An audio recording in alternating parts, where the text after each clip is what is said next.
Sabi nila, nasa akin na raw ang lahat. Kayamanan, katanyagan, abilidad, katalinuhan, koneksyon, at higit sa lahat, kasiguraduhan. Oo, kasiguraduhan. Dahil hanggang kamatayan, alam kong papanaw akong hindi kailanman poproblemahin ng pera. Kung paiiralin ko ang pagiging praktikal ko, pera naman talagang nagbibigay katiyakan sa buhay ng tao. Sabi ko naman, mali sila. Akala nila nasa akin ang lahat. Ang hindi nila alam, may dalawang bagay o biyaya na meron sila na wala ako. At ang dalawang yun, para sa akin ang mas mahalaga kesa sa kahit na anong natatamasa ko sa buhay ko ngayon. Bakit? Ano ba tong dalawang bagay o biyaya na ito na tinuturing kong mas matimbang kesa sa lahat ng ari-ari ang meron ako? Una, nawalan ako ng ama na siyang nag-iisa at natatanging pamilya ko. Si Cedric Sebastian o mas kilala bilang si Chairman Cedric Sebastian ng CS Group of Companies. Oo, anak ako ng isang mayamang negosyanteng nagmamay-ari ng isang malaking kumpanya na gumagawa ng mga pampalasang patok at tinatangkilik hindi lamang sa lokal na merkado kundi pati na rin sa ibang bansa. Namatay si Daddy 3 years ago dahil sa isang malubhang sakit. Ipinamana niya sa akin ang lahat ng shares niya sa kumpanya, properties at mga investments na talaga namang kumikita na buwan-buwan. Pero, aanhin ko pa ba ang lahat ng ito kung wala na siya? Kung nawala ng nag-iisang pamilya na bumuo ng pagkatao ko sa loob ng 28 years?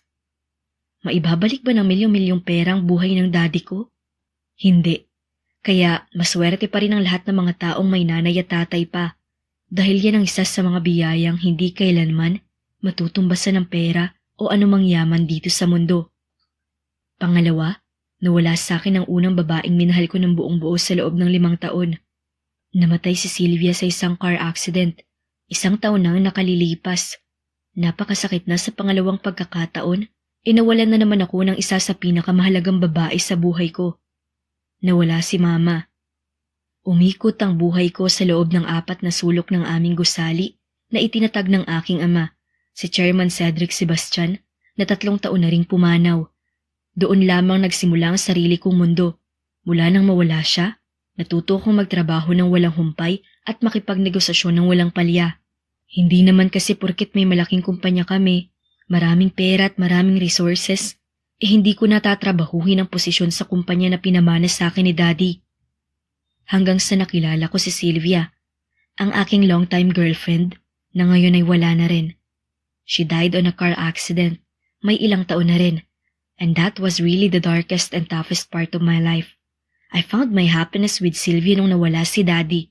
She became my hope in my hopeless days, my light in my darkest nights, and my heartbeat when my heart gets tired to make a beat. Ako si Dennis Sebastian, at oo, ang dalawang bagay na mayroon sila na wala ako ay ang kaligayahan at tunay na pagmamahal. Kung inaakala ng iba na nasa akin na lahat, well, marahil nga pagdating sa material at nagkikislap ang mga bagay, pero pagdating sa inner feelings, di bali na lang. Ang tanging pamilya ko ngayong maituturing ay ang stepmom kong si Tita Alona. Tita pa rin ang pinipili kong itawag sa kanya dahil siguro after all, hindi pa rin talaga ako handang tawagin siyang mami. Kahit na matagal na rin silang kasal ng daddy ko, kahit pa maagang nawala si mami, ay siya pa rin ang nanay ko at wala nang iba. Mabait naman si Tita Alona sa akin, pero pagdating sa trabaho ay talagang strikta siya sa mga empleyado ng kumpanya. Huwag kang mag-alala, Dennis. Kasama mo naman ako. Maigi nang magpatingin kaysa baliwalain kung ano man yung nararamdaman mo. Health is wealth, diba? Ano na lang sasabihin ng daddy mo sa langit kung pababayaan mo sarili mo? Alam mo namang ikaw lang pinag-iwanan at pinagkatiwalaan ng daddy mo sa pamamalakad ng kumpanya. Kailangan mong maging malakas, okay?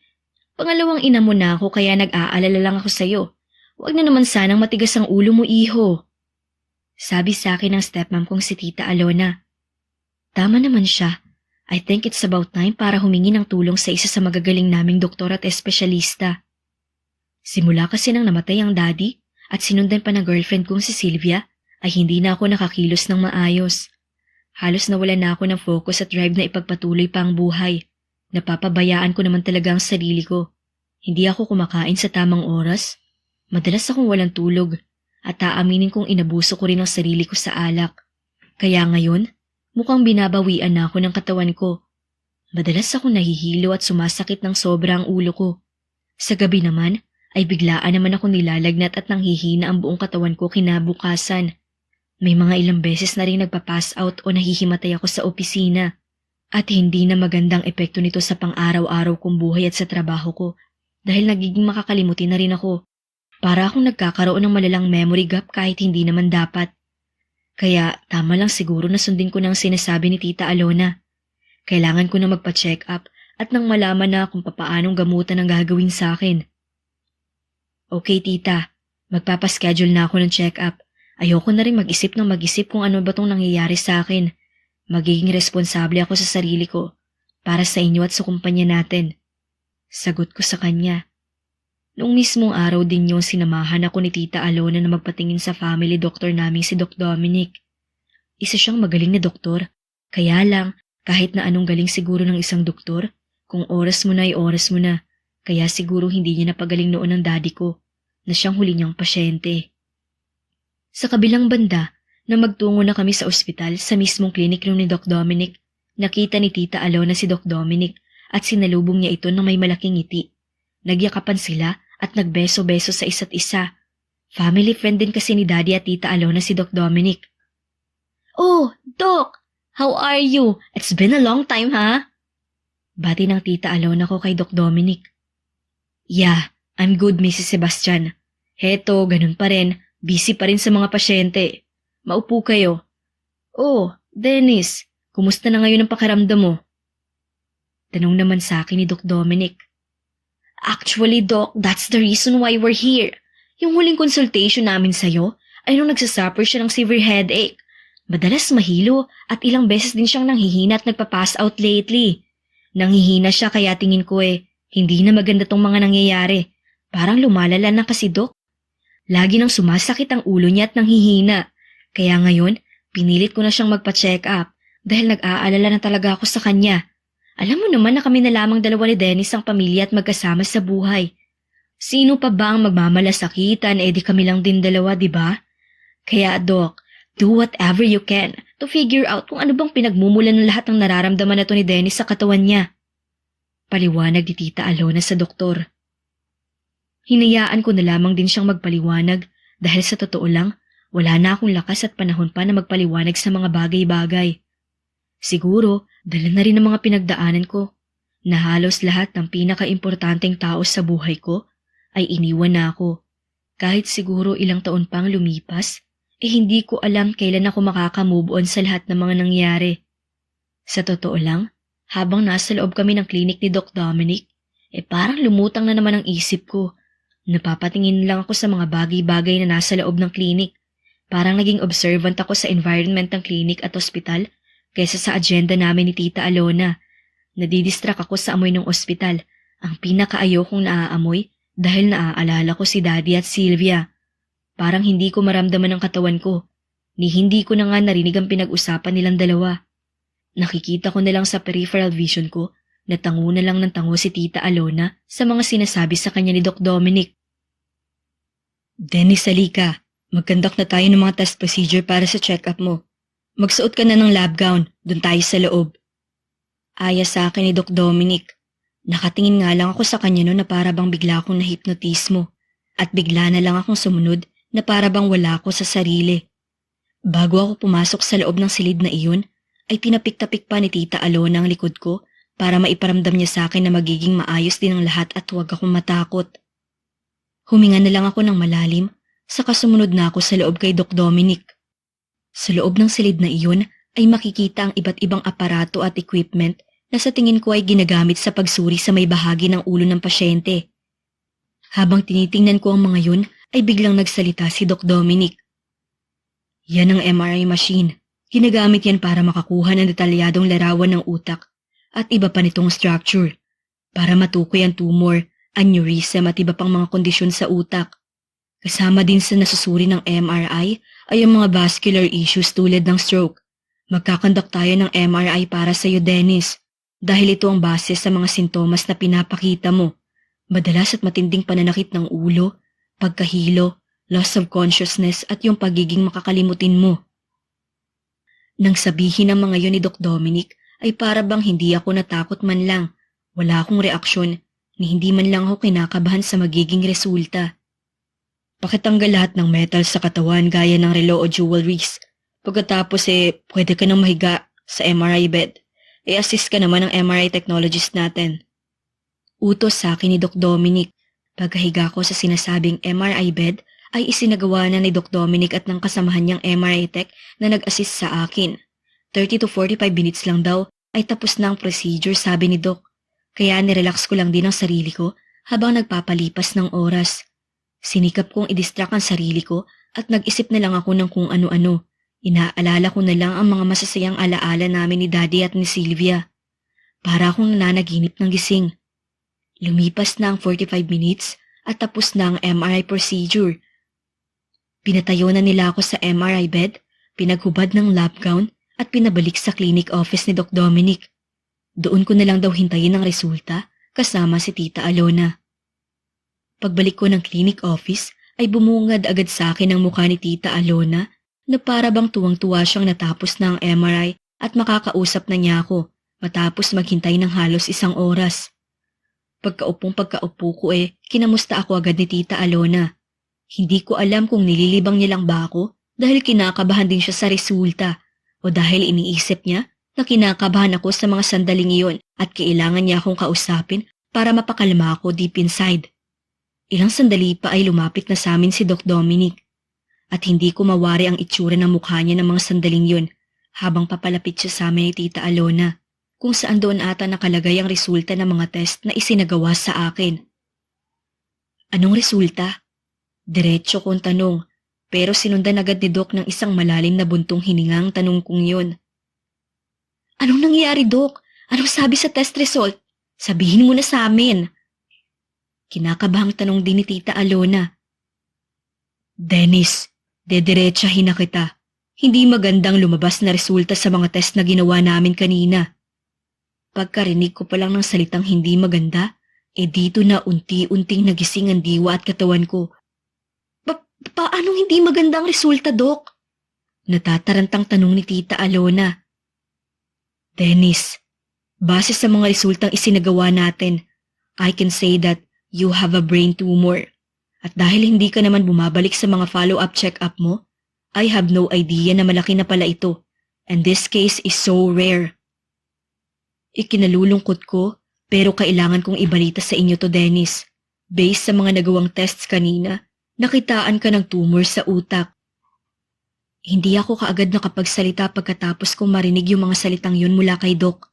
Agad namang napatakip na mukha si Tita Alona at napasigaw ng konti at para bang nag-hysterical na siya. Oh my God, Doc! Brain tumor? Paano? Anong klase? Delikado ba yan? Paano natin magagamot yan? GBM o glioblastoma multiforme. Ito ang type of brain tumor na nakita namin sa utak ni Dennis. Ang nakakalungkot dito, napakabilis nitong lumaki at kumalat sa mga nearby brain tissues. Kaya hindi ito basta-basta nakukuha o natatanggal ng surgery lang.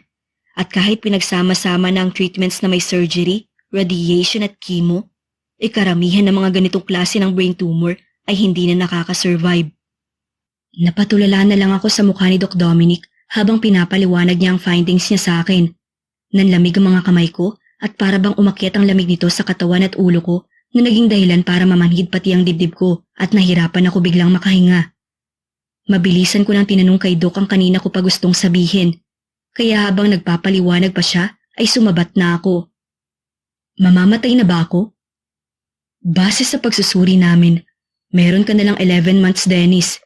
Ikinalulungkot ko, pero hanggang ngayon kasi wala pang tiyak na gamot para sa GBM. Pagkasabi ni Doc ng mga salitang yun, ay hindi na napigilan ni Tita Alonang umiyak at mapahawak sa balikat ko. Tinapik-tapik niya ako habang umiiyak siya. Ako naman ay walang reaksyon sa panlabas, pero ang kalooban ko ay unti-unti nang binabalot ng takot. Patuloy na nag-usap si Doc at si Tita Alona, pero hindi na kaya makinig na magkabilang tenga ko, kaya nagpaalam na ako kay Tita Alona at kay Doc na babalik na ako ng kotse at doon ko na lang hintayin si Tita Alona. Habang naglalakad ako papalabas ng ospital, paulit-ulit na tanong ang naglalaro sa isip ko. Ano nang mangyayari sa akin? Wala akong kaalam-alam na may taning na pala ang buhay ko. Paano na ang mga taong umaasa sa akin sa kumpanya? Paano na ang mga bagay na ipinagkatiwala sa akin ni Daddy?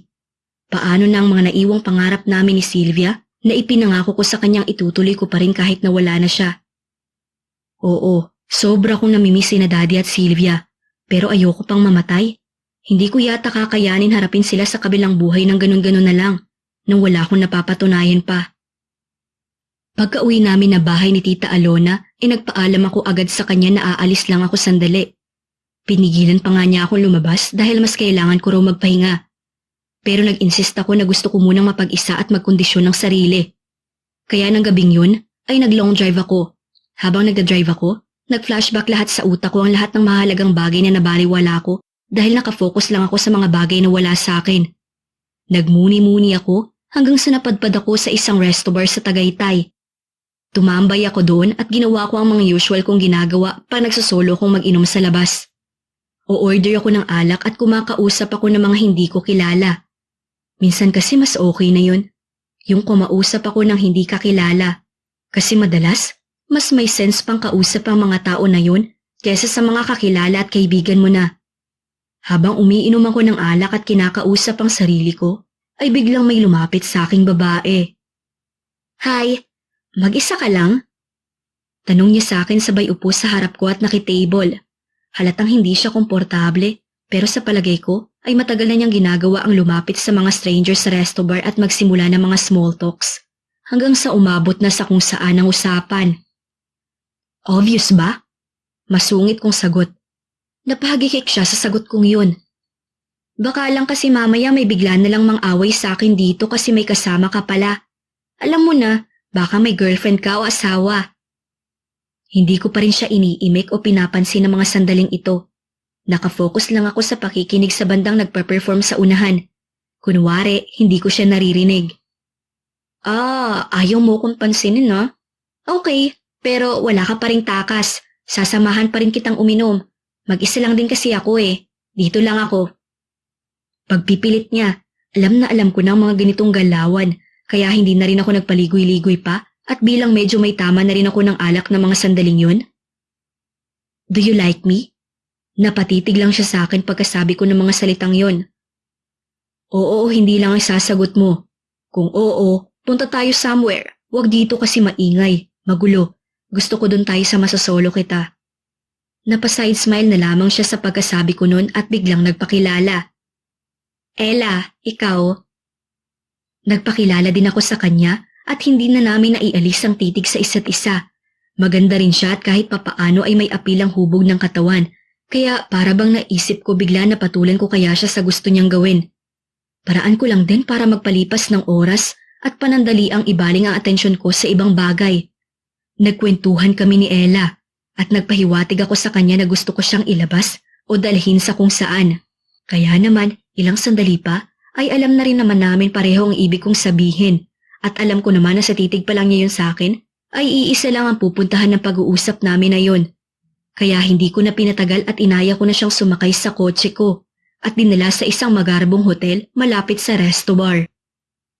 Sa loob ng kwarto, natagpuan na lang namin ang aming mga sarili na walang saplot at iniraraos ang init ng aming mga katawan. Bakit ko ba ito ginagawa gayong kalalabas lang ng resulta ng sakit ko? Hindi ba dapat nagpapahinga ako? Hindi ba dapat mas igugol ko ang mga natitira kong oras sa mas mahalagang bagay? Ewan ko pero ang gusto ko lang sa gabing yun ay mag-go with the flow. Ayokong maramdaman na may nag-iba na sa akin o may magbabago na sa buhay ko dahil lang may taning na ako. Gusto ko munang kalimutan yun ng mga sandaling may nangyayari sa amin ni Ella. Ginagawa ko lang ang gustong gawin ng katawan ko na para bang wala ng bukas. Pero si Ella, hindi ko maiwasang hindi mapansin na para bang may kakaiba din sa kanya. Tuwing nagtatama ang mga mata namin at sa pagkakadikit ng mga balat namin, para bang may nararamdaman akong koneksyon at mensahe na gusto niyang iparating sa akin. Hindi naman ako ganun ka-concern pagdating sa mga nakaka-one night stand ko. Kaya medyo nawiwirduhan ako sa sarili ko ng gabing yon. Dahil for the first time, biglang naging concern ako sa bawat kilos at galaw ng babaeng minsan ko lang nakilala at nakalaro sa kama. Kinabukasan, pagkamulat ng aking mga mata at nagpupungay pa, Pagtingin ko sa aking tabi ay wala na yung babae. Wala na si Ella. Kinuha niya na rin ang perang iniwan ko sa may lamesa. Medyo may panghihinayang sa akin dahil hindi man lang ako nagising nung paalis na siya. Hindi ko man lang siya nakausap ulit. Inalala ko ang itsura niya, ang hugis ng muka, ang medyo singkit niyang mga mata, dimples sa magkabilang pisngi, at itim niyang buhok na sobrang bumabagay sa kulay ng balat niya. Iba yung ganda niya, maamo at inosente, mukhang napipilitan lang sa ginagawa niya for the sake of money. Pero parang kagaya rin siya ni Sylvia. May ganda na kahit na sino ay mapapalingon at mahuhumaling. Pagbangon ko sa kama para maghanda at mag-asikaso ng check-out sa hotel, ay biglaan na lamang ng labo at parang nagdilim ang paningin ko. Nakaramdam na naman ako ng konting hilo, pero binaliwala ko na lang. Uminom na lang ako ng tubig at nagmadaling makaalis at makauwi. Pagkabalik ng mansyon, napaupo ako sa sofa habang hinihilot-hilot ang ulo ko. Mas lalo kasing sumakit. Siguro ay dahil na rin ito sa hangover. Habang nagpapahinga ako sa sala, ay biglang dumating si Tita Alona. My God, iho! Saan ka ba nagpupunta? Bakit ganyan ang itsura mo? Magdamag kitang tinatawagan pero hindi ka sumasagot. Ano bang nangyayari sa'yo? Saan ka ba nagpupunta? Sunod-sunod na tanong sa akin ni Tita Alona. Kahit hindi ko gaanong maaninag ang mukha niya dahil sa hilo na nararamdaman ko, halata ko pa rin sa kanyang labis na pag-aalala. Nag-unwind lang ako kagabi. Huwag mo na akong alalahanin, tita. Okay lang ako. Sabi ko kay Tita Alona para ma-assure siya. Alam mo naman, Denny, sa sitwasyon mo ngayon, hindi ka pwedeng magpagod. Hindi ka pwedeng magpuyat. Mas kailangan mo munang pahinga. Pag-aalala ni Tita Alona, pero wala na akong sinagot sa kanya pagkatapos niyang sabihin ng mga yun. Umalis na lang ako sa sala at tumiretso sa kwarto ko. Ayoko na rin muna gaano makipag-usap kay Tita Alona tungkol sa sakit ko dahil lalo lang akong naaawa sa sarili ko. Ewan ko ba? Siguro ganito talaga akong klaseng tao na ayaw ko ng kinaaawaan. Sinanay din kasi ako ni Daddy na maging matapang sa lahat ng oras at pagkakataon dahil at the end of the day, ako lang din naman ang makakatulong sa sarili ko at wala nang iba. Sa tingin ko naman ay nauunawaan ako ni Tita dahil nginitian na lang niya ako habang umaakyat ako ng hagdan papunta sa kwarto ko. Humiga ako sa kama at tumitig sa kisame. Gusto ko sanang itulog ang sakit ng ulo ko at uminom ng gamot pero hindi ko ginawa. Nag-scroll lang ako sa mga social media accounts ko ng mabilis, nag-check ng mga messages, nag-check ng emails, nag-check ng mga bank accounts ko para sa cash flow. Then after nun, nakatulog na rin ako. Nagising ako na madilim ng kwarto ko. Gabi na pala. Naaalala ko na naman ang katotohanan na may sakit ako at may taning na ang buhay ko. Para bang kusa na itong ina-announce at nire-remind sa utak ko. Kaya naman, bilang defense mechanism, naisipan ko ulit na lumabas para makalimot. Para hindi maalala ang katotohanan na kahit pa anong gawin ko ay wala akong laban sa sakit ko at ilang buwan na lang talaga ang ilalagi ko sa mundo. Sumakay ako agad sa kotse at nagbiyahe ako para puntahan ang isang kaibigan. Ngunit habang nagmamaneho ako sa may madilim na eskinita, bigla akong napahinto dahil nakita ko ang isang babae. Isang babaeng sa tingin ko ay parang pamilyar sa akin. Kaya bahagya akong binagalan ng pagmamaneho ko. Maya-maya pa'y nagulat na lang din ako nang makita kong tila hinahabol ang babaeng ito at ngayon papalapit na sa sasakyan ko't nakatingin na sa akin. Nang ilang hakbang na lang at malapit na siya sa akin, ay hindi ko na nga napigilan na ihinto ang sasakyan. Sir? Sir? Tulungan niyo po ako. Malakas niya ngayong kinakalampag ang bintana ng sasakyan ko at nag-hysterical siya. Kaya naman nataranta din ako at hindi ako nagdalawang isip pa na pagbuksan na siya ng bintana. Sir, tulungan niyo po ako. Nakikiusap po ako, may mga lalaking humahabol po sa akin. May mga balak silang gawing masama sa akin. Tulungan niyo po ako, sir. Andiyan na sila, malapit na sila. Patuloy na pagkatok ng babae sa pintuan ng sasakyan ko at dali-dali ko namang binuksan ang pinto ng kotse ko. Sakay. Mabilis kong tugon sa kanya. Pagkasakay niya ay pinaharurot ko na rin ang sasakyan, saka pa lamang nagsilabasan ng mga lalaking nagmula doon sa may eskinita na tila iyon ang mga lalaking humahabol sa kanya. Dahil madilim sa bahaging iyon ng lugar na iyon, ay hindi ko namukaan kung sino ang babae. Kaya nang mapadpad kami sa kalsadang puno ng streetlights, ay doon ko nakita ang buong kabuuan ng mukha ng babaeng isinakay ko. At sa sandaling iyon, ay doon ko napagtanto na ang babaeng katabi ko ay ang babae ring naka one night stand ko nung isang gabi. Si Ella. Ikaw? Tanong ko sa kanya na may labis na pagkagulat at ganun din siya. Nakita ko sa mukha niyang gulat na gulat din siya nang sandaling magkasalubong ang mga mata namin dahil tila na mukhaan niya na rin ako. Ikaw din? Bulalas naman niya sa akin. Nagpatuloy lang ako sa pagmamaneho. Hindi ko muna siya tinanong ng tinanong sa kung ano bang nangyari sa kanya dahil baka hindi rin siya komportableng pag-usapan. Hinayaan ko muna siyang magpahinga dahil tila ba hapong-hapo siya sa pagtakas mula sa mga lalaking humahabol sa kanya. Hindi rin naman siya gaanong umimik dahil din siguro sa pagkagulat at hiya na rin dahil magka one night stand lang kami nung isang gabi. Nagpatuloy ako sa pagmamaneho hanggang sa makarating na kami sa condo unit ng isang kaibigang minsan ko lang din naman mabisita. Anong ginagawa natin dito? Tanong niya sa akin habang tinititigan ng buong lugar sa labas. Dito talaga ang punta ko. Ikaw, pwede ka nang bumaba kung gusto mo. Suplado ko namang sabi sa kanya. Ramdam kong medyo nainis siya sa aking sagot kaya umisi na lang ako. Pagkababa ko ay bumaba na rin siya. Wala naman akong ibang mapupuntahan at saka baka masundan ni tayo ng mga lalaking humahabol sa akin kanina. Mahirap na, baka mahuli na ako. Sabi niya sa akin. So, what do you mean? Sasama ka sa akin? Tanong ko. Tinitigan ko siya at ramdam kong aligaga pa rin siya sa kanyang paligid na baka nga muli niya makita ang mga lalaking yun. Nahihiwagaan din naman ako kung sino yun, kaya naman pumayag na rin ako na patambayin siya ng ilang oras doon sa loob ng condo unit ko. Pwede ba? Aalis din ako kaagad kapag nakasiguro na akong hindi nila talaga ako matutunton. Fine, let's go. Sagot ko na lang at sumunod na rin siya sa akin. Room 104, yan ang number ng unit ko. Nang matunto namin yan, ay kaagad ko nang binuksan ang pintuan gamit ang aking fingerprint sa katuluyan na kaming pumasok sa loob. Upo ka, sabi ko sa kanya.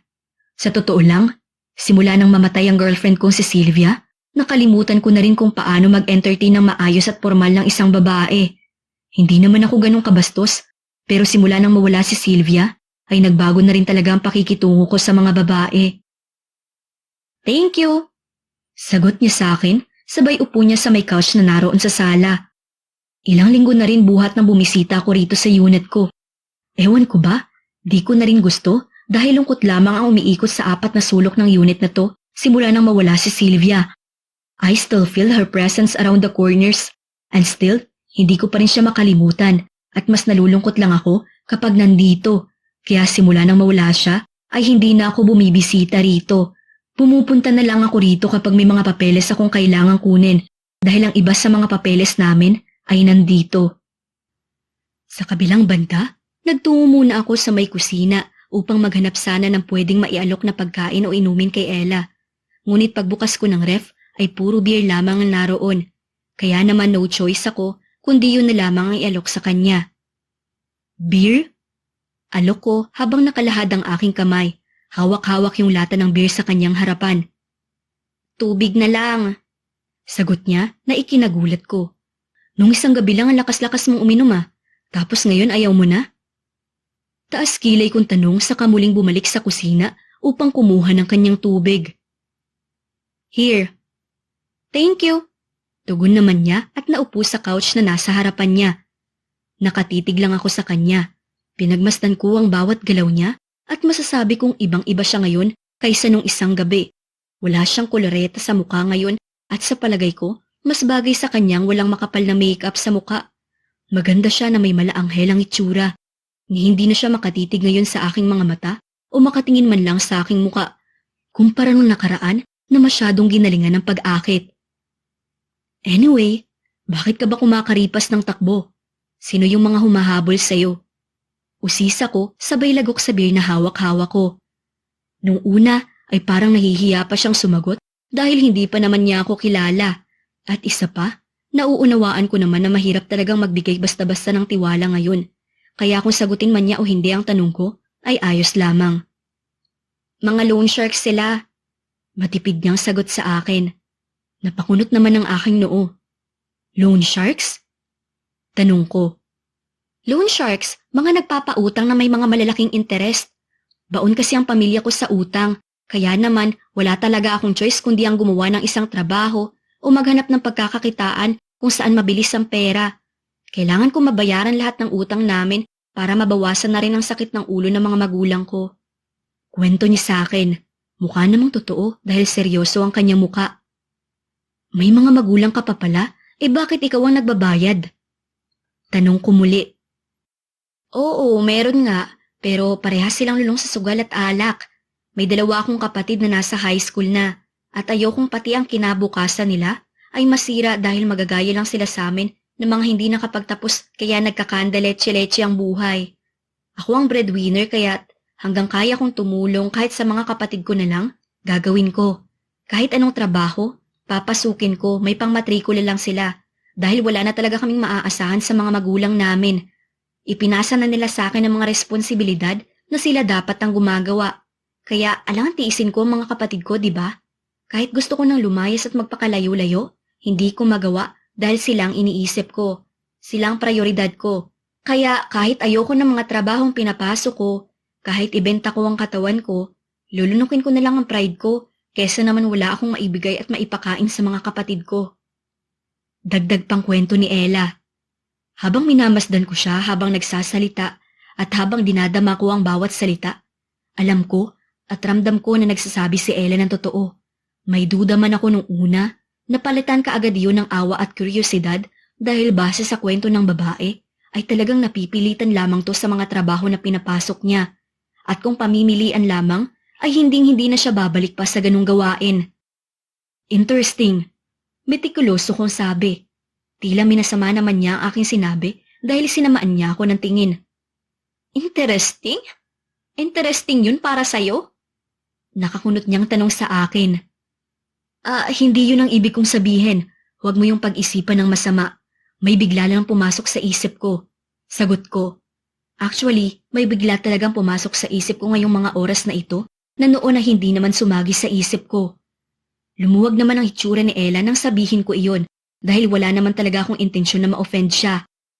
Anyway, hindi kita pwedeng husgahan base sa kwento ng buhay mo dahil ang nakikita ko lamang ay isa kang mabuting kapatid at anak na handang gawin ang lahat para sa kanyang pamilya. Kaya Ella, may hihingin akong pabor sa'yo. Panimula ko. Pabor? Ano namang pabor? Nagtataka niyang tanong sa akin. Bahagya akong ipinatong ang isa kong paa sa aking tuhod at pumormang nakadikwatro. Actually, it's a negotiation. Negotiation? Yes, a negotiation. Ella, napipilitan ka lang naman na gawin ang trabaho mo, hindi ba? Tanong ko sa kanya. Oo naman. Kung may iba nga lang na pwedeng pasukan na mas marangal na trabaho, ay syempre yun ang pipiliin ko. Matagal ko nang gustong kumawala sa ginagawa kong to. Kung pwede lang sana. Sagot sa akin ni Ella. Nakita ko naman ang sinseridad sa kanyang mga mata. At sa tingin ko naman, ay pasok siya sa standards ng babae na kakailanganin ko. Perfect. Simula ngayon, gusto kong umalis ka na sa trabaho mo para sa akin ka na magtrabaho. Muli siyang nabigla sa sinabi ko. Ha? Bakit? Sabi ko na nga ba mayaman ka eh. Pero kung sa opisina yan, hindi siguro ako papasa dahil high school graduate lang ako.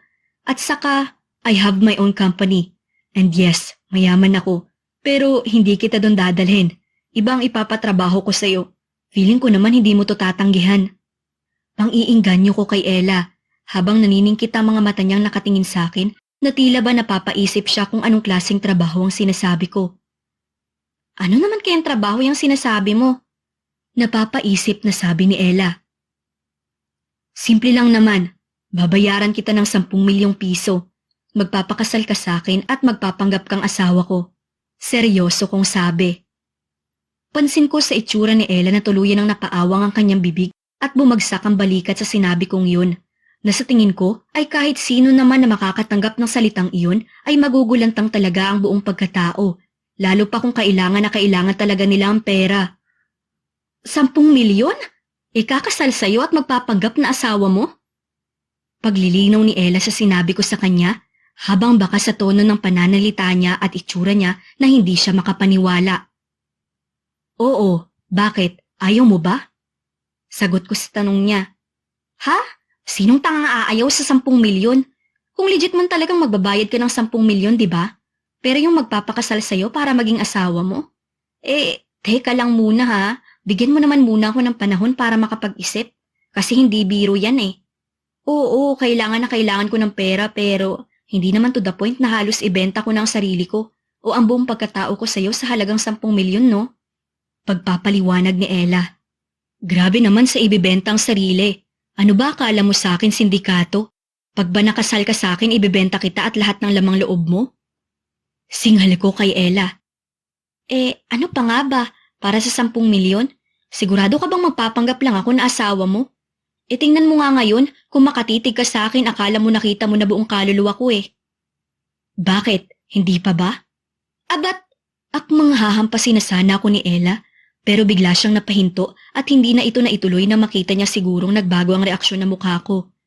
Napabuntong ako ng hininga at naging seryoso. Maya-maya pa'y, naramdaman ko na ulit ang lungkot. Sa mga ganitong point kasi, mas lalo kong nararamdamang kawawa ako. Dahil kailangan ko pang gawin ang mga ito dahil mamamatay na ako.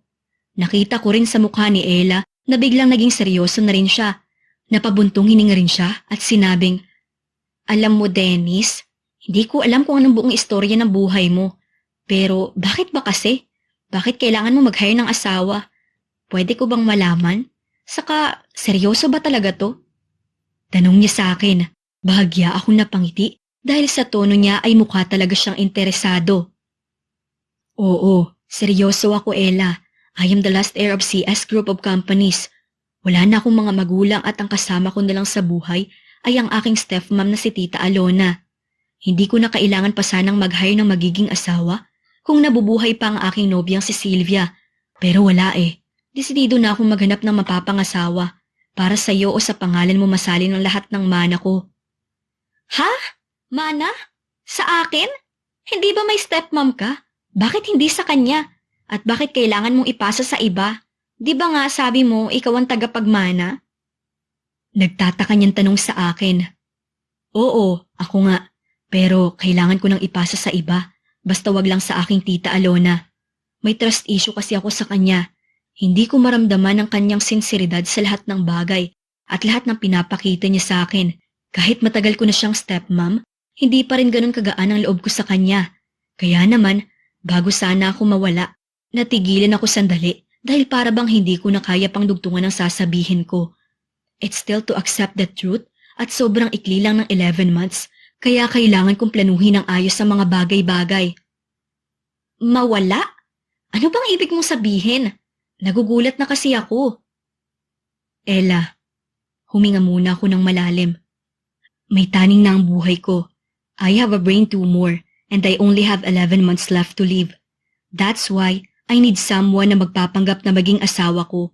Nang sa ganun ay sa kanya mapupunta ang yaman at hindi sa aking stepmom na si Tita Alona. Bahala na kung masasayang lang ang lahat dahil mamamatay na ako.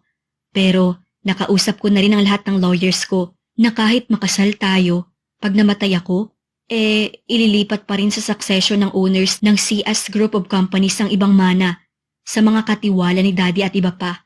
Siguro, pwede pa rin kitang bigyan bukod sa 10 million. Pero tingnan na lang natin, basta ang mahalaga sa akin, hindi lahat mapunta kay Tita Alona. Gusto ko nga pag binigyan kita, i-donate mo sa charity yung iba. Paliwanag ko, desidido na rin ako sa aking gagawin ngayon dahil wala na rin naman akong ibang maisipan na paraan. Grabe!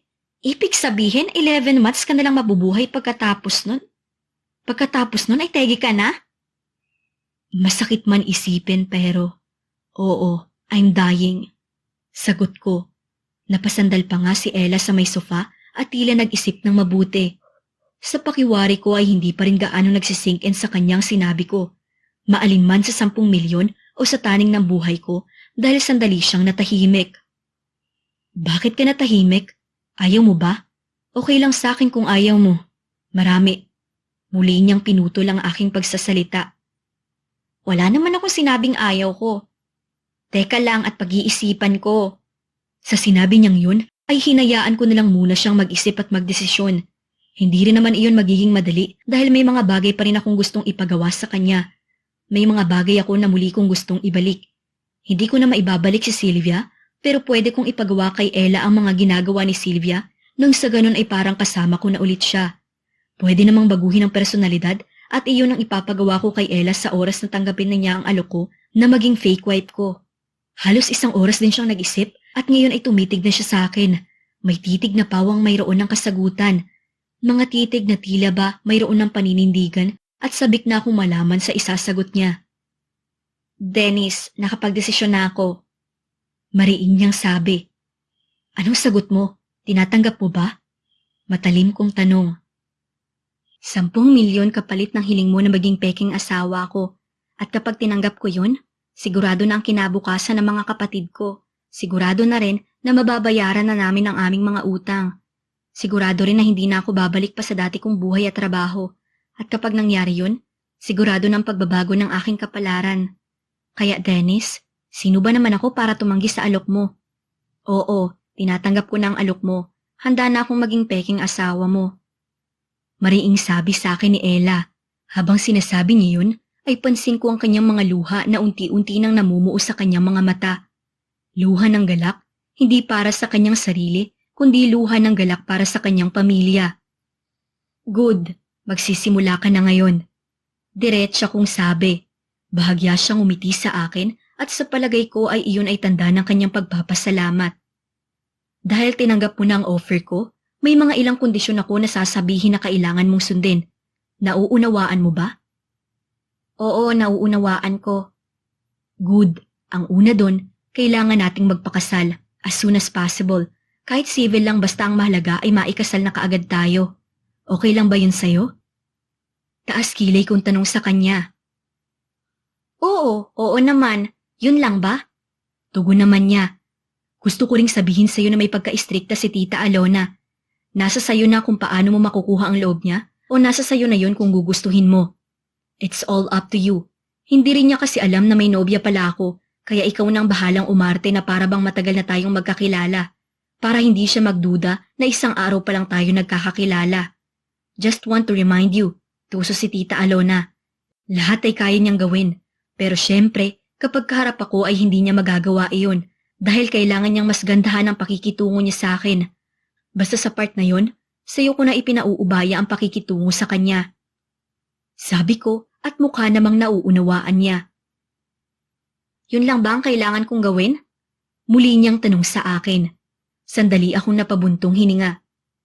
Mayroon pa, at iyon ay, gusto kong tularin mo ang personalidad ng dati kong nobyang si Sylvia.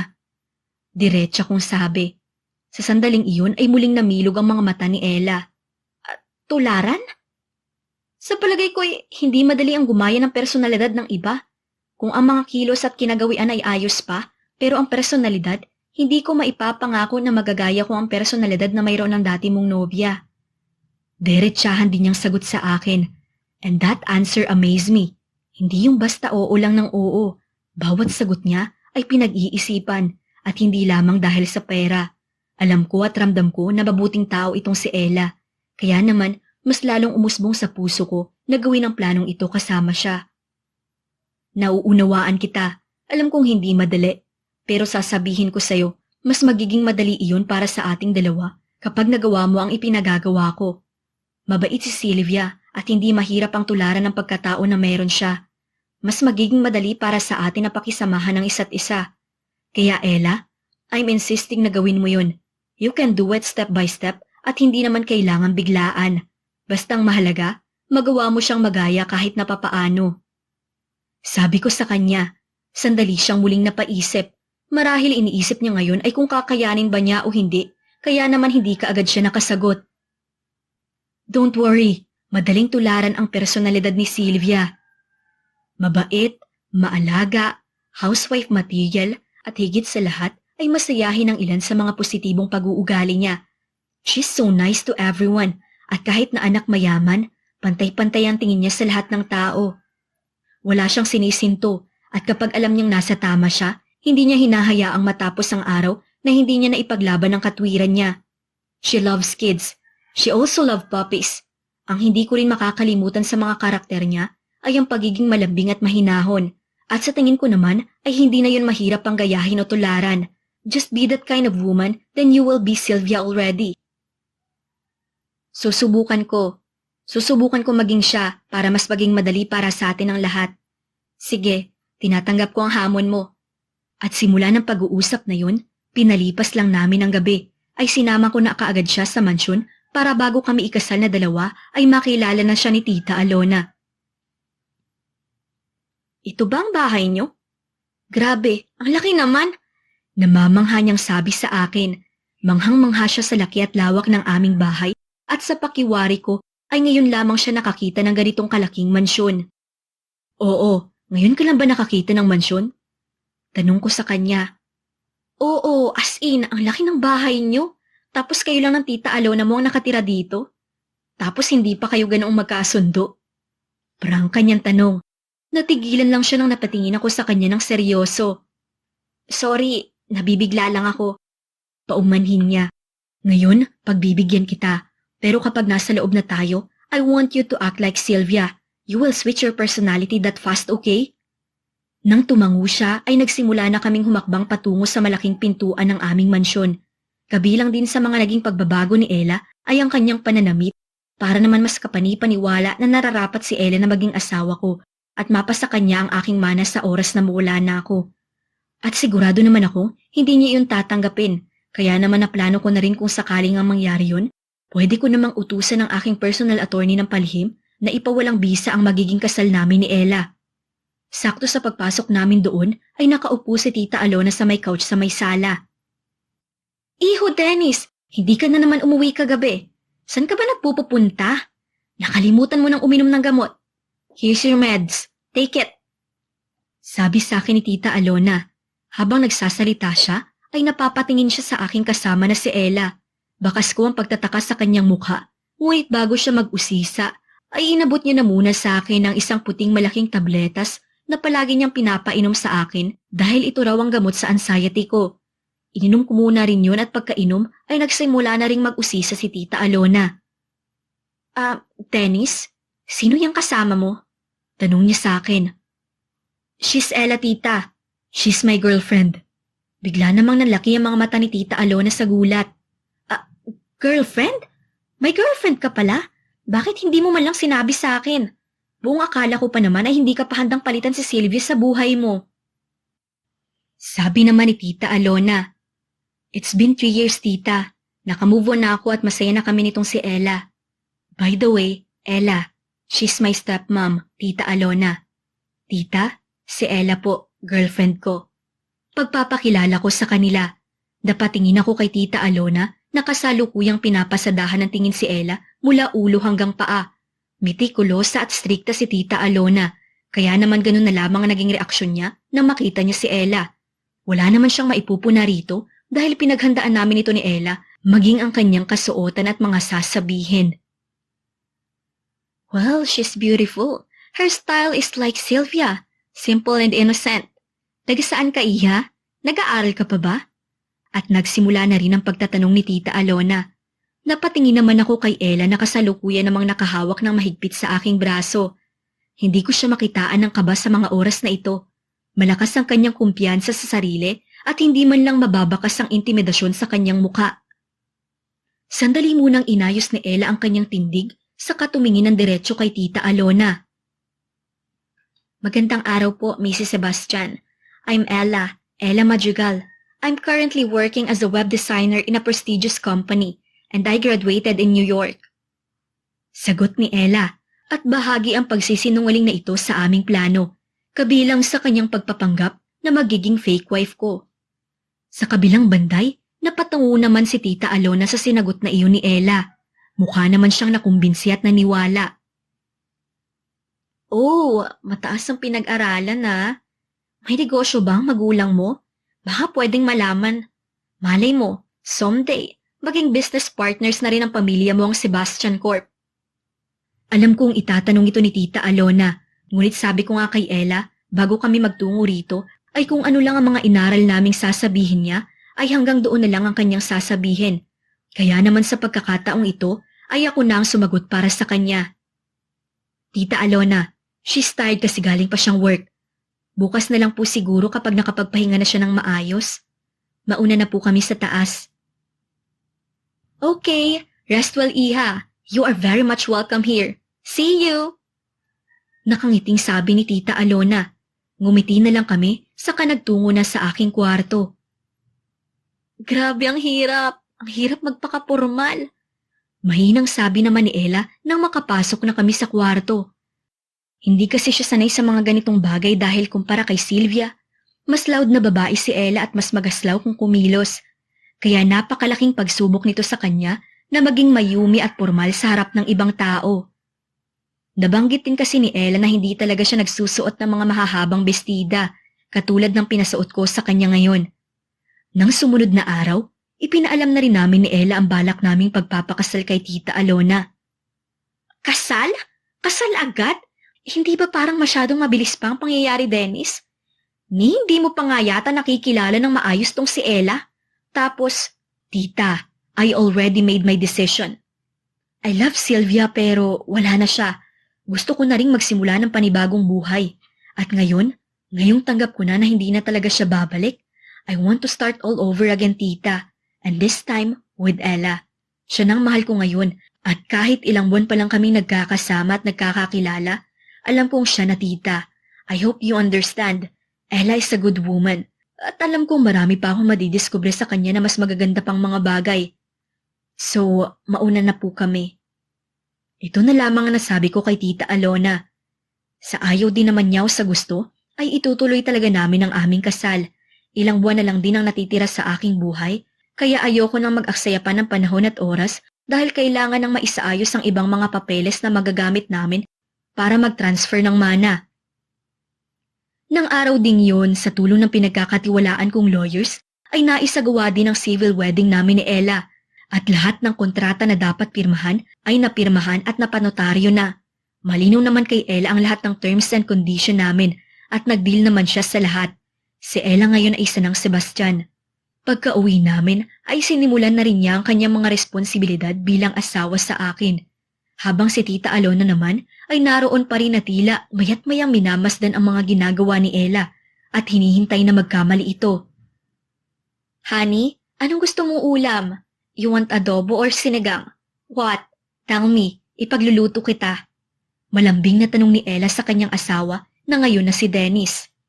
Pasimple akong napangingiti dahil halata naman kay Ella na asiwa siya sa kanyang ginagawa at sinasabi, ngunit patuloy pa rin niya itong ginagawa para sa plano. Kahit ano na lang, honey, thank you. Nakangiti kong sagot sa kanya. Sa katunayan, sa mga ganitong pagkakataon ay lalo kong namimiss si Sylvia. Ganito rin siya sa tuwing tinatanong niya ako kung anong gusto kong kainan. The way Ella delivered that line really reminds me of Sylvia. Kaya sa loob-loob ko, okay na rin yung ganitong ideya para kahit napapaano ay pakiramdam ko'y kasama ko pa rin si Sylvia sa katauhan ni Ella. Okay, honey. I'll cook sinigang na lang para makapaghigop ka ng sabaw. Sabi niya at tumango na lamang ako. Nang matapos magluto si Ella, ay tumulong na rin siya sa paghahanda sa may hapag. So, how's your first day as a Sebastian, Ella? Panimulang tanong ni Tita Alona habang nagsasandok ng nilutong sinigang ni Ella sa kanyang mangkok. I'm good, Tita. Actually, being a Sebastian is such a privilege. Pero dahil mahal na mahal namin ni Dennis ang isa't isa, hindi ko na iniisip yung apelyido. Dahil at the end of the day, hindi naman yun ang mahalaga. Dahil ang tunay na mahalaga ay ang tunay niyong damdamin para sa isa't isa. Tama ba, honey? Sagot ni Ella sabay tingin sa akin. Oo, tama ka, honey. Matipid kong sagot. Halata naman sa itsura ni Tita Alona na pilit lamang ang kanyang ngiti, kaya hindi na rin siya nakasagot pa. Maya-maya pa'y, si Ella naman ang nagtanong kay Tita Alona. Siya nga po pala, Tita. Dahil asawa na naman po ako nitong si Dennis, ako na po ang magmumonitor ng pag-inom niya ng gamot. Kaya kukuhanin ko na po sana yung mga gamot na iniinom ni Dennis at ituro niyo na lang po sa akin kung kailan siya dapat inumin. Sabi ni Ella kay Tita Alona. Sa katunayan, ang ganitong mga bagay hindi kasama sa aming mga pinag-aaralan. Lahat ito ay may kusa lamang niyang naiisip para mas maging kapanipaniwala ang kanyang pagiging asawa sa akin. Kaya naman hinahayaan ko na lang siya na gawin ang mga gusto niyang gawin at sabihin ang mga gusto niyang sabihin basta makakatulong sa aming pagpapanggap. Samantala, hindi naman mawari ang reaksyon ng mukha ni Tita Alona. Simula kasi na maging problema ko ang mental health ko, Si Tita Alona na ang naghahawak ng lahat ng mga gamot ko. Malaki naman ang tiwala ko sa kanya dahil una sa lahat ay family doctor namin si Doc Dominic, kaya siya nang pinagkatiwalaan ko sa lahat. Oh yeah, don't worry. Ibibigay ko talaga sa'yo yon.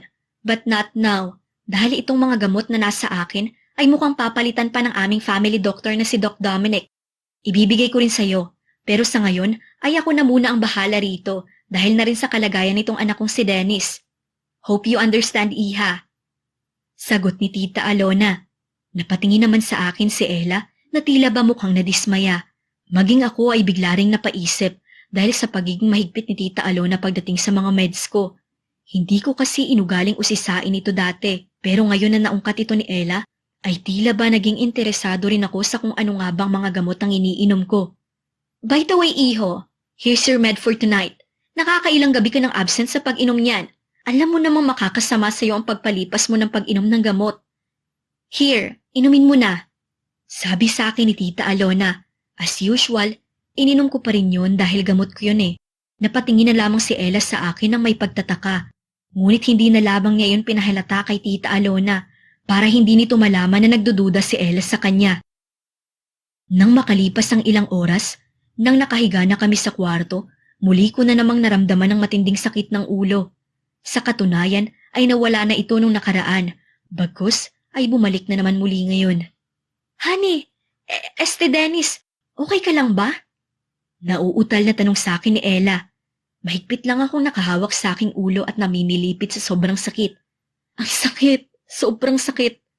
Daing ko sa kanya. Alin ba? Ito ba? Saang parte? Nag-aalalang tanong sa akin ni Ella habang ikinakapa ng kanyang kamay ang bahagi ng aking ulo na sumasakit.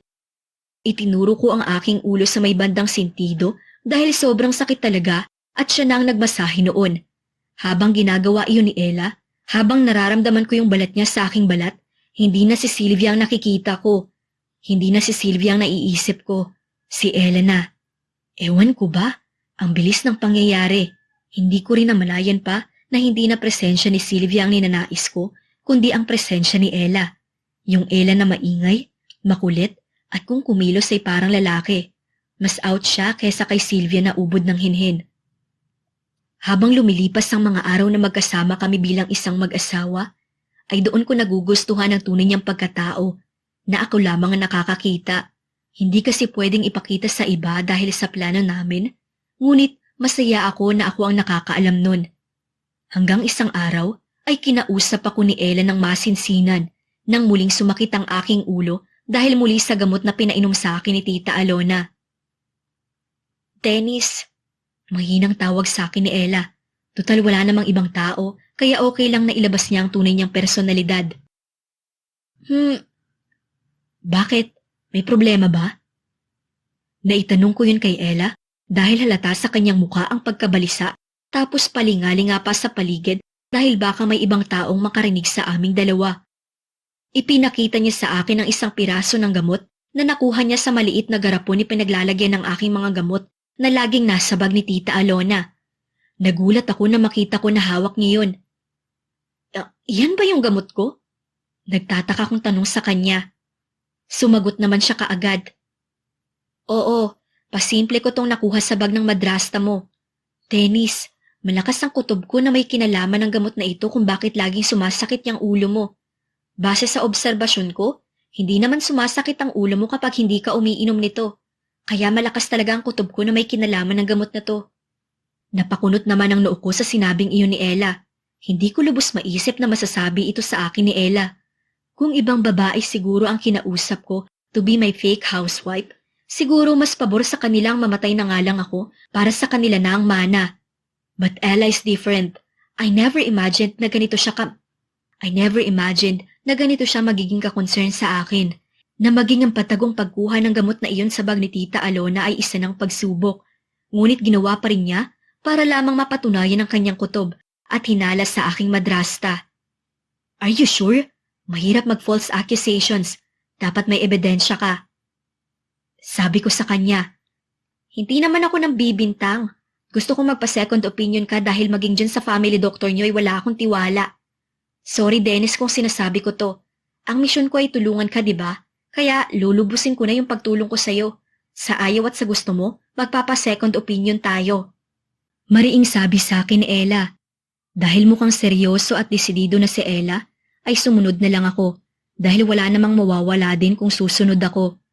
Kaya naman, nagtungo kami sa ibang doktor upang ipasuri kung ano nga bang klaseng gamot itong iniinom ko. Makalipas ang ilang oras na pagsusuri, ay doon na tila unti-unting gumuho ang mundo ko. Una, hindi rin gamot sa tumor yung tabletas na iyon na iniinom ko, bagkus gamot daw ito sa ibang sakit na nakakapag-trigger ng sakit ng ulo. At pangalawa, sinabi ng doktor na wala naman daw siyang nakitang tumor sa utak ko. What? Pero sabi sa akin ng doktor ko na 11 months na lamang ang taning ng aking buhay dahil sa malaking na raw ang tumor sa aking utak.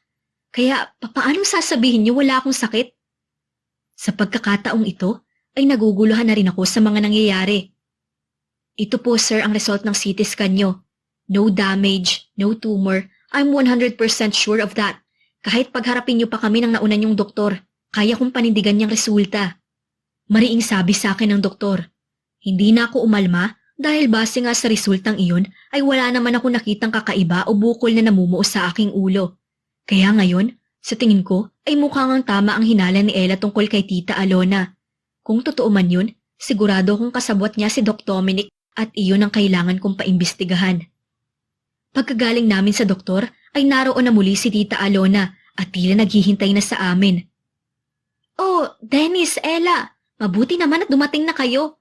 Nagpaluto ako ng masarap na hapunan ngayon. Halina kayo para makakain na tayo. Bungad sa amin ni Tita Alona. Sa totoo lang, sa pagkakataon na to, gustong-gusto ko na siyang kumprontahin.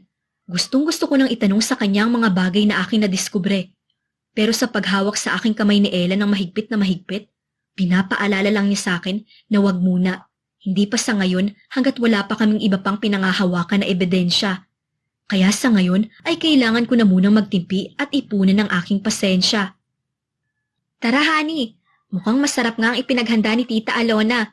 Let's go? Sabi sa akin ni Ella at tuluyan ang hinila ang aking braso patungo sa may dining area.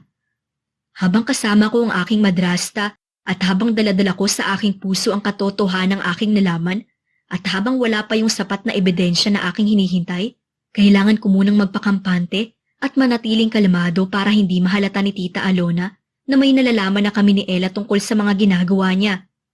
Hindi ko alam kung ano ang intensyon niya pero isa lang ang sigurado ko. Gusto na niyang madaling matapos ang buhay ko para sa kanya mapunta lahat ng aking mana, maging ang mga ari-arian at negosyo na iniwan ni Daddy. Nang sumunod na araw, nang matapos ang pag-iimbestiga ng aking mga tauhan, ay doon namin nalaman ni Ella na tunay ngang wala akong sakit at sina Tita Alona at Doc Dominic na aming family doctor na lubos na pinagkatiwalaan ng aking mga magulang ay magkasabwat pala sa pagpatay sa akin. Hindi ko alam kung anong ipinangako sa kanya ni Tita Alona. Pero sigurado kong pagsisisihan ni Doc Dominic na nakipag-isa siya sa kasamaan ng aking madrasta at mas piniling dungisan ng propesyon na pinaka-iniingat-ingatan niya. Sisiguraduhin kong may magbabayad dito at ngayon pa lang ay maniningil na ako. At ngayon ay napagdesisyonan ko na kumprontahin na ang aking madrasta na kasalukuyang naroon sa may baranda. Dennis, Ella, nariyan pala kayo. Come on, join me here. Napakasarap ng regalo sa aking wine ni Doc Dominic. Here. Inabutan niya kami ng 2 glass of wine. Isa sa akin at isa kay Ella. Tinanggap namin ito sa kanaupo na rin doon sa may mahabang mesa kung saan siya nakaupo. Habang nilalago ko ang wine na kanyang binigay, matalim ko itong tinititigan at nilalasahan. Masarap nga, pero dahil nawala ng tiwala ko sa kanya, iisipin ko na baka may laso na rin ang wine na iyon. Lalo pa at galing sa doktor na balak magpahamak sa aking buhay. Maging si Ella ay pasimple ring ibinaba na lang ang glass of wine at hindi na lamang pinansin. Hindi ka ba umiinom ng wine, Ella? You want another one? Tanong ni Tita Alona kay Ella. Nakadepende po kasi sa mood ko ang pag-inom ka ng wine, Tita. At ngayon, wala ako sa mood na uminom ng kahit na anong alcoholic beverages po. Sagot ni Ella. Hindi ko alam kung paano sisimulan o kung saan ba uumpisahan. That woman in front of us is the one who's trying to kill me. Marami pa akong gustong malaman dahil malakas ang kutob ko na may kinalaman din siya sa pagkamatay ng daddy ko. Tita Alona, Kailan pa kayo naging close ni Doc Dominic? Yung as in sobrang close. May kapalit ba ang pagre-regalo niya sa'yo nang sinasabi niyong pinakamasarap na wine? At nagsimula na akong magtanong sa kanya. Magaling talagang magtago at maglaro si Tita Alona. Alam kong may hint na siya sa mga sinasabi ko, but she's still playing dumb para hindi ko mahalata ang tunay niyang nararamdaman. Dito siya magaling, maglaro at magtago. Napatingin naman siya sa akin habang enjoy ang hawak na glass of wine. 5 taon na kaming nagsasama ng daddy mo, Dennis. So it means, 5 taon ko na rin nakakausap at nakakatransaksyon si Doc Dominic. Dahil katulad ng sayo, ako rin ang nag-alaga sa kanya noong mga panahong may sakit siya, hanggang sa mas lumalim na rin yung aming samahan, but not romantically. May issue ba kami sa'yo, iho? Taas kilay na tanong sa akin ni Tita Alona. Ngumisi lang ako na nakatitig pa rin sa kanya. Talaga? Nakangisi kong tanong sa kanya, habang si Ella naman ay tahimik lang sa aking tabi na inoobserbahan ang kilos ni Tita Alona. Hinayaan na lang niya na ako na ang manguna at magtapos ng sinimula ng aking madrasta, dahil ako ang labis nitong nasaktan at sisiguraduhin kong hindi ko siya mapapatawad. Oo, bakit? Diretsahin mo na ako, Dennis. Ano ba talagang pakay niyo kaya niyo ako sinadyang puntahan dito? Tanong sa akin ni Tita Alona. Hindi na ako magpapaligoy-ligoy pa. Gusto ko nang basagin ang aking matagal na pananahimik. Nagpa-second opinion ako sa ibang doktor at doon ko na lamang na wala talaga akong sakit. Yung gamot na lagi mong pinapainom sa akin ay hindi talaga gamot, ay mas lalong nakakapagpatrigger sa pagsakit ng aking ulo. Alam kong magkasabot kayo ni Doc Dominic para papaniwalain ako na may sakit. No, tell me, sino ngayon ang nagsisinungaling? Ramdam kong namumula na ako sa sobrang galit. Hinding-hindi ko to mapapatawad at palalagpasin, kaya sisiguraduhin kong magbabayad ang may sala. Alam kong pansin ni Ella na nanginig na ang aking mga kamay, kaya hinawakan niya ako ng mahigpit na mahigpit. Sa sandaling iyon, tila taas na upa si Tita Alona na inaamin ang lahat ng kanyang mga kasalanan. Sumenyas lang siya sa kanyang mga tauhan na nandun, saka puresahang tinakip si Ella. Ella! Hayop ka, Tita Alona, sinasabi ko na nga bang ikaw ang ahas sa pamamahay na to? Nagsisisi ako kung bakit pa ako nagtiwala sa'yo. Bulalas ko sa kanya at tumayo na rin ako para sana ipagtanggol si Ella. Pero mabilis na rin hinawakan ng kanyang mga tauhan ang aking braso, dahilan para din ako makagalaw. Tumayo na rin si Tita Alona at tumawa na para bang nababaliw na. At ngayon, lumabas na rin ang kanyang tunay na kulay. Bravo, Dennis, bravo! Pumapalakpak niyang sabi. Your remaining months of that time is now finally over. Sayang naman at hindi natuloy. May dumating kasing pakialamera sa mansyon na to. Ako kasi ang batas dito pero may umagaw ng trono ko. Sabi pa niya, sabay tingin kay Ella, saka muli siyang nagpatuloy. Oo, Dennis, tama ka. Ang gamot na yan ay nakakapagpatrigger lalo ng sakit sa ulo. Remember, sa daddy mo? Kay Cedric? Ganyan din ang ginawa ko sa kanya. Pero dahil masunurin siya, at ako lang naman ang maaasahan niya noong mga panahong iyon, at wala nang iba, ay matagumpay kong napainom sa kanya ang mga gamot. Kaya naman, matagumpay ko ring naisagawa ang plano na mamatay siya. Si Sylvia, isa pa rin sa hadlang sa mga plano at pangarap ko. Kapag naging asawa mo na siya, and worst, kapag nagkaanak pa kayo, lalo kong maeetsepwera sa yaman na pinaghirapan ko. Oo, Dennis, ako nagsira ng kanyang sasakyan bago siya maaksidente. Handa akong alisin at patayin lahat ng kukontra at haharang sa mga plano ko, Dennis. Maging ito si Ella, naka-line up na rin siya sa akin. Pero dahil sa eksena mong to, mas pinadali mo ang buhay niya. Wala kang karapatan sa mana at yaman ng iyong ama, Dennis. Ako lang dapat. Malaki ang naging bahagi ko sa pagpapalaki ng negosyong to. Tapos ano? Tapos maliit na porsyento lang mapupunta sa akin? A big no, Dennis. Hindi ako makapapayag na tratuhin niyo ako ng ganyan. I spent my whole life parating ko lang kung nasan ako ngayon. Ako nga rin dapat ang nag-CEO ng Sebastian Corp. At hindi ikaw, dahil wala ka namang alam. At ngayon, sisiguraduhin kong bukas, ako na ang bagong CEO dahil paglalamayan na kayo. Kunin niyo si Dennis. Malakas na utos ni Tita Alona sa kanyang tauhan, saka inilapit ako sa kanya. May pinakuhang mga papel si Tita Alona sa kanyang mga tauhan para papirmahan sa akin. Sinusubukan ko manlaban dahil ang focus ko ngayon ay si Ella. Masaktan ng lahat, wag lang si Ella. Ako ang nagdala sa kanya sa gulong ito, kaya hindi ko hahayaang masaktan siya. Kaya naman, pilit pa rin ako nagpupumiglas para ipagtanggol si Ella. Nakalabas na rin ang mga baril ng mga tauhan ni Tita Alona at sigurado akong sa oras na pirmahan ko ang mga papeles na ito, ay ipuputok na rin niya sa amin yun ni Ella at iyon ang hindi ko hahayaang mangyari. Ako naman ang kailangan mo, di ba? Pakawalan mo na si Ella. Ako ang saktan mo at hindi siya. Buliyaw ko kay Tita Alona. Sa halip na maawa at makinig, ay tumawa lamang siya ng malakas. Wala rin namang ibang makakarinig sa amin dahil kami lang din naman ang tao sa aming mansyon. Kaya naman talagang malayang magagawa ni Tita Alona ang kanyang binabalak sa aming dalawa ni Ella.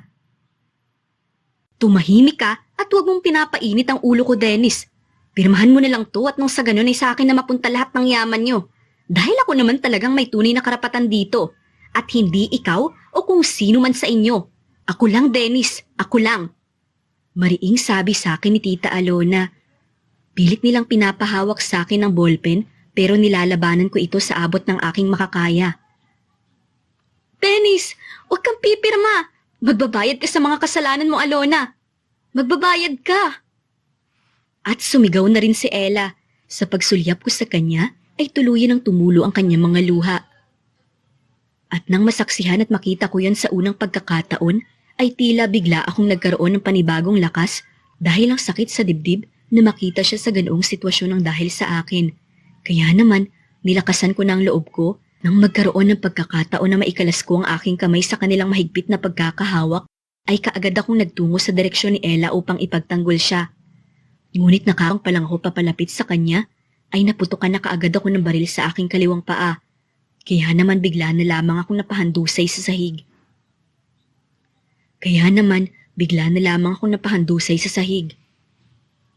Dennis! Maawa kayo! Diyos ko, Dennis! Sigaw ni Ella. Malinaw pa ang dating sa akin ng mga tawag na yun, pero ramdam kong bigla na lamang umikot ang mundo ko. Pupungat-pungat na ang aking mga mata na tila ba gusto ko nang matulog. Muli ako napatingin kay Ella kahit medyo nagbe-blurred na ang aking paningin. Wala nang salita pa ang namutawi sa aking bibig at ramdam ko na ang pagtulo ng aking mga luha. Bago ko pa man tuluyang maipikit ang aking mga mata, ay naaninag ko na ang mga lalaki na kauniporme na sumugod na sa loob at sigurado akong mga pulis na yun dahil sa wangwang sa labas ng bahay. Matapos nun ay kusa na lamang pumikit ang aking mga mata at hindi ko na alam pa ang mga sunod na nangyari. Makalipas ang ilang linggo, marahan kong minulat ang aking mga mata. Halos kulay puti ang paligid at wala akong ibang maaaninag na ibang kulay. Buong akala ko ay patay na ako. Buong akala ko ay nasa langit na ako. Nang bigla kong marinig ang ingay ng mga aparato sa tabi ng aking kinahihigaan at naramdaman kong maraming nakaturok sa aking katawan. Hinang-hina pa ang aking katawan at hirap pa ako makagalaw. Nang biglang marinig ko ang isang boses ng babae na nagsalita malapit sa aking tenga. Dennis? May malay ka na, Dennis!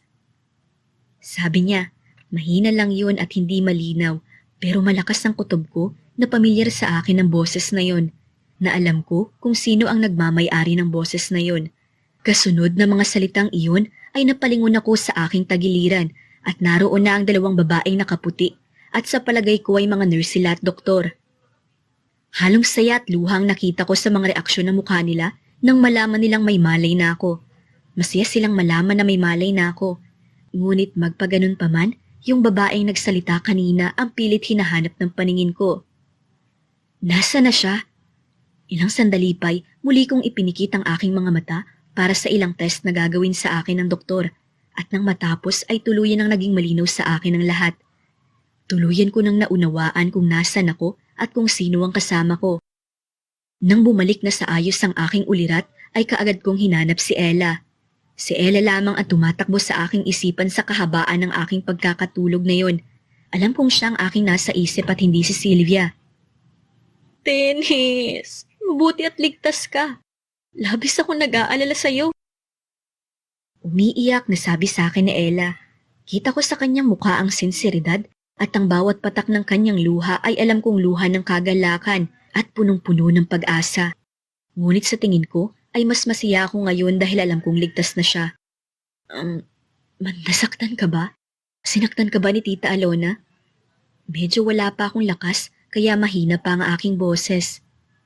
Huwag ka nang mag-alala. Ayos na ako. Ayos na ang lahat. Napatunayan ng nagkasala nga si Alona at nakakulong na siya ngayon at pinagbabayaran ng mga kasamaang kanyang nagawa. Maging yung Doc Dominic ay nakakulong na rin at si Alona na rin ang nanlaglag sa kanya. Ayos na ang lahat, Dennis. Sa iyo ako labis na nag-alala dahil ilang linggo kang walang malay.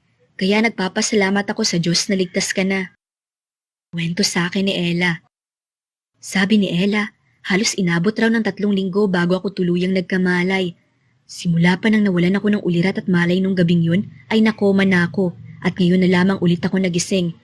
Siguro, kaya binigyan pa ako ng pagkakataon na mabigyan pa ng pangalawang buhay dahil siguro may mga bagay na hindi pa ako nagagawa o natatapos gawin dito sa mundo tulad ng paghahayag ko ng damdamin kay Ella. Aminado ako nung una na sinadya kong baguhin ang personalidad ni Ella para muling buhayin si Sylvia sa kanyang katauhan. Ngunit habang tumatagal, sa tuwing makikita ko ang tunay na katauhan ni Ella bilang siya, yung walang pagpapanggap, pakiramdam ko ay nahuhulog na ako sa kanya at napagtanto kong tama ang pakiramdam na yun nang malagay sa bingit ng kamatayan ng kanyang buhay. Natakot ako na baka pati siya ay mawala at ayoko nang mangyari pa muli iyon. Ella, thank you. Utang ko sa iyo ang buhay ko. Lahat-lahat. Sa palagay ko nga ay kulang pang 10 milyon bilang kabayaran. Dennis, dahil nabanggit mo na rin naman yan, gusto ko lang sabihin sa iyo na hindi ko natatanggapin yung pera. Napakunot ang aking noo sa kanyang sinabi. Ha? Bakit? Napagtanto ko na ang sarap palang tumulong, yung walang hinihintay na kapalit. Ang sarap sa pakiramdam lalo pa at ang taong tinutulungan mo ay malapit sa puso mo. Sa sandaling yun ay marahan ko ng hinaplos ang mukha ni Ella. Ella, gusto kita, matagal na. Diretsa kong sabi at alam kong nabigla siya.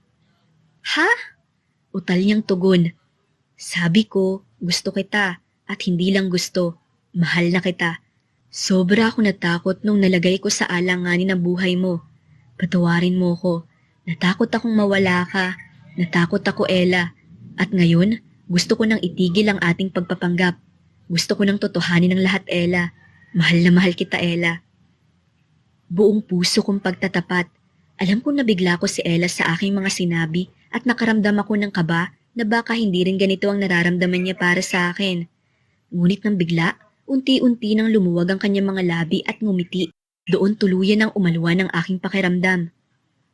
Dennis, ayokong isipin mo na nananamantala ako.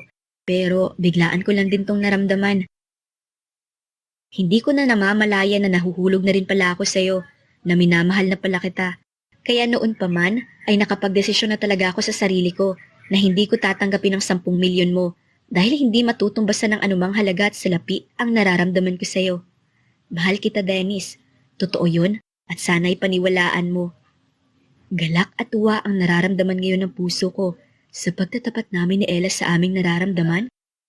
Tila nga tama siya na hindi matutumbasan ng kahit na anong bagay ang nararamdaman namin para sa isa't isa. Makalipas ang ilang buwan, nakarecover na rin ako ng ayos at simula nang nasa ospital ako ay hindi na ako iniwan ni Ella. Naisipan ko muling dalawin ang puntod ni Sylvia sa huling pagkakataon kasama si Ella. Now, I am ready to let go of her. Palalayain ko na si Sylvia. Nang sa gayon, magkaroon ng tamang espasyo sa puso at buhay ko si Ella. Yung mga masasayang alaala na kasama ko si Sylvia nung nabubuhay pa siya, yung mga araw na lagi kaming magkasama, handa na ako. Handa na akong i-let go ang lahat para sa panibagong yugto ng buhay ko na hindi na siyang kasama. Ang panibago kong pagsisimula na si Ella nang makakasama. Handa na ako. Sa harap ng puntod ni Sylvia, humarap ako kay Ella at lumhod sa kanyang harapan. Dennis? Sabi niya habang naluluha ng kanyang mga mata. Ella, from now on, I am ready to leave the past behind and focus on my present and future. Ella, huminto muna ako sandali upang kunin ang isang maliit na box na nasa aking bulsa. Ella, mahal na mahal kita. I can't imagine my life without you. So, please Ella, marry me. Sa sandaling iyon ay halos sabay ng pumatak ang aming mga luha. Luha ng kasiyahan at pasasalamat. Yes! Oo, Pakakasalan kita, Dennis. At mahal na mahal din kita. Umiiyak na sabi ni Ella. Tumayo na ako saka hindi na nagdalawang isip pa na halikan muli ang kanyang mga labi. At doon sa lugar na yun, saksi ang mga taong mahalaga sa aking buhay na ihayag ko ang aking pag-ibig sa babaeng aking pinakamamahal na si Ella. Hindi